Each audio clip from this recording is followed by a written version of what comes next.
streamlined, more, serialized? We've always respected a series arc in both SG-1 and Atlantis.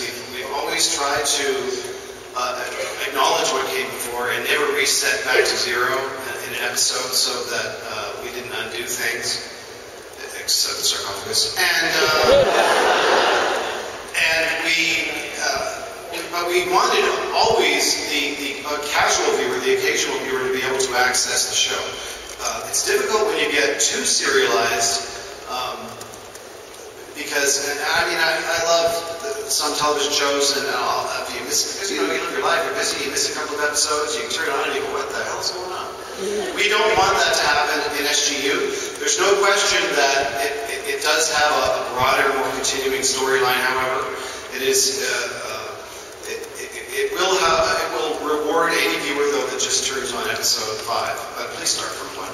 The serialized nature of the show will come more from the aspect of the character stories, and in many ways that came out of our desire to tell stories more from the character's perspective. I mean, we've done 300 and something episodes of Stargate, and when you're sitting around the writers' room, you end up saying, yeah, no, we've done that one before.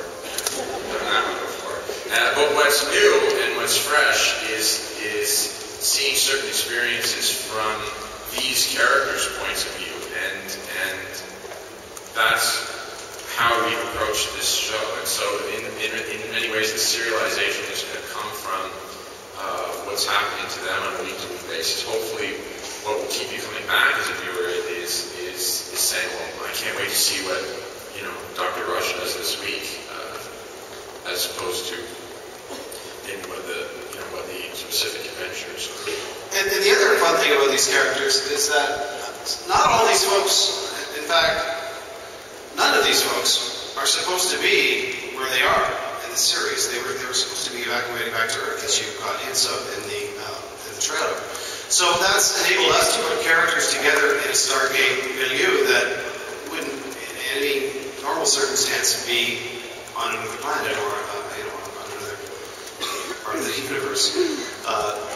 They knocked on Eli's door in the trailer, and that's how I got there. Yeah, the other thing that I think that I think I can tell you is that big things are going to happen very quickly.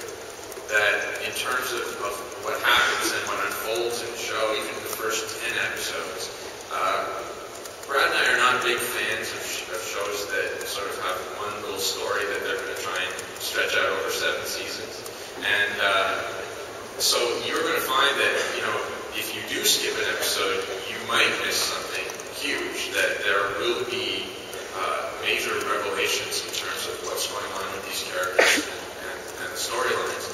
I think, in fact, you might be surprised at some of the major changes and shakeups that happen as we go along, even in the first 10. Great. Okay, I'm one of the 7 people. You're still here? Yeah, I'm still here. Because I have everything that Mr. Carlisle has made, I think. My favorite being Hamish. And my question was, what drew you to this role specifically with Stargate? Great question.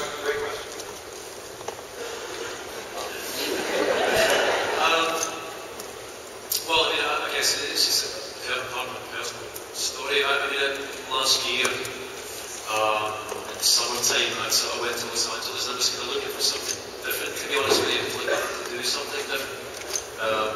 The film industry back in Britain, it's kind of struggling, to be perfectly honest with you. And I was looking for something, a different challenge, something fresh. And when this came up, it was completely, to use the expression, it was completely left field for me. It was completely from nowhere. And I didn't, to be honest, I didn't know that much about Stargate. I knew it was there, I knew that it existed.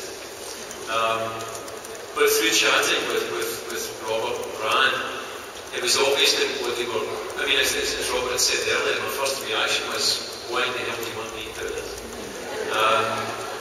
But through the conversations that we had, and looking at the scripts that they sent me, I began to understand what they were trying to do, that this is very much a character-driven piece, and they were looking for someone who could maybe do that. One of the things I thought was quite interesting that Brad, I think it was Brad, said to me, he said they were looking for someone that could make dislikable things quite likeable. I thought, I'm your man for that. So that's what kind of drew it to me. It was really the spirit of these two guys here and what they had